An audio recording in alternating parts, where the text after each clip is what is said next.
Welcome dear friends, in this video we will discuss daily current affairs MCQs of 15th February 2024. So let's start. Question is, which team won Super Bowl 58 by defeating the San Francisco 49ers with a score of 25-22 in overtime? The correct option here is option D, Kansas City Chiefs. Super bowl United States के national football league के मकबूल तरीन league championship है। ये हर साल खेला जाता है सिंस 1966।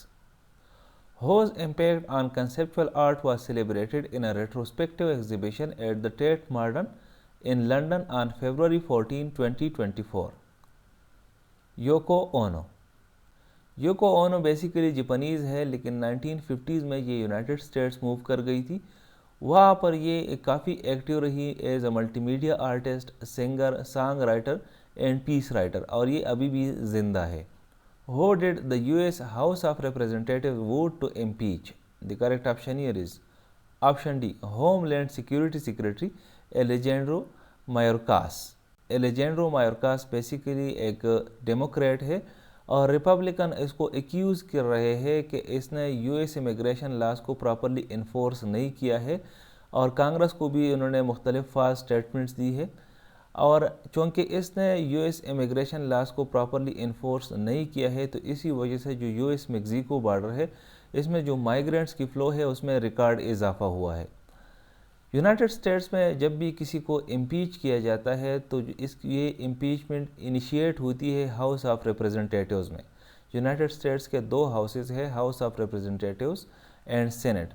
हाउस ऑफ रिप्रेजेंटेटिव्स में जब वोटिंग हो जाती है और वोटिंग पास हो जाती है उसके इम्पीचमेंट के लिए, तो फिर सेनेट डिसाइड करती है 2/3 मेजॉरिटी से। अगर सेनेट अप्रूव करती है उसकी इम्पीचमेंट, तो बंदा फिर या जो भी ऑफिशियल है वो इम्पीच हो जाता है। What action did Kuwait's Emir take on 15 February 2024 due to tensions between the newly formed government and members of parliament?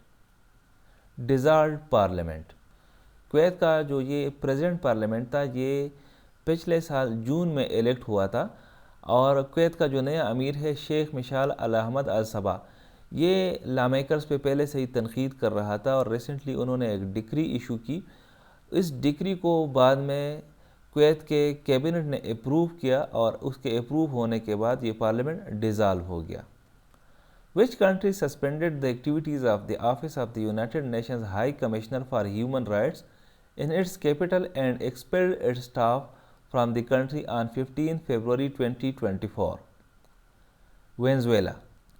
Venezuela का कैपिटल है कैराकस, और United Nations high commissioner for human rights का office भी कैराकस में ही था।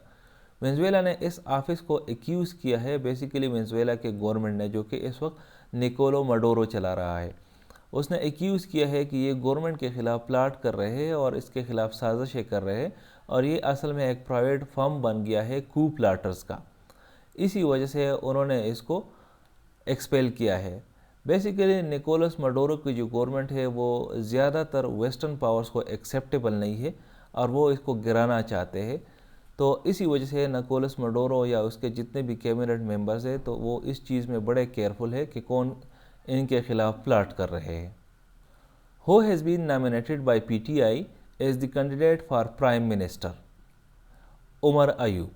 और नून लीग की तरफ से मोस्ट प्रॉबेबली जो फाइनलाइज्ड कैंडिडेट है that is Shahbaz Sharif. Who has been picked by PTI for the slot of Punjab chief minister? Mian Aslam Iqbal. जबकि दूसरी तरफ नून लीग का जो कैंडिडेट है for Punjab chief minister that is Maryam Nawaz. Thank you for watching this video. Stay blessed.